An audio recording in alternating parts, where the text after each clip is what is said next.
Hi! Boondi laddu చేస్తున్నాం. దీనికోసం గిన్నెలోకి ఒక కప్ శనగపిండి, కొంచెం సోడా పొడి, వాటర్ వేసి పిండిని ఉండలు లేకున్నట్ల నీట్‌గా కలుపుకోవాలి. తర్వాత గ్యాస్ మీద బాలిగ పెట్టేసి ఆయిల్ బాగా వేడెక్కించాలి. వేడైన తర్వాత బూందీ చేసే దాంట్లోకి పిండి వేసి స్పూన్‌తో ఇలా కలిపితే హోల్స్‌లో నుంచి పిండి అనేది పడుతుంది. ఒక నిమిషం తర్వాత అవి బయటికి తీసేయాలి. బూందీ అయ్యాలని ఇలా ప్రెస్ చేస్తే మెత్తగా ఉంటుంది. ఇప్పుడు పాకం కోసం ఒక కప్పు చక్కెర వేసి కొంచెం వాటర్ వేసి పాకం పట్టాలి. ఇట్లా చూస్తే తీగ వచ్చిన తర్వాత స్టవ్ ఆఫ్ చేసేసి ముందుగా చేసుకున్న బూందీ వేసి కలుపుకోవాలి.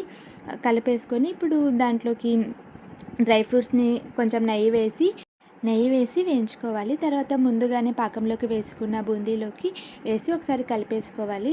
ఒక 5 మినిట్స్ పక్కన పెట్టేసి కొంచెం వేడిగా ఉన్నప్పుడే లడ్లు చేసుకోవాలి. అలానే బూందీ మొత్తం లడ్లు చేసేసుకొని పక్కన పెట్టేసుకోవాలి. అంతే, బూందీ లడ్డు రెడీ. మీరు కూడా ఇలా ఇంట్లోనే ట్రై చేసుకోండి బూందీ లడ్డు.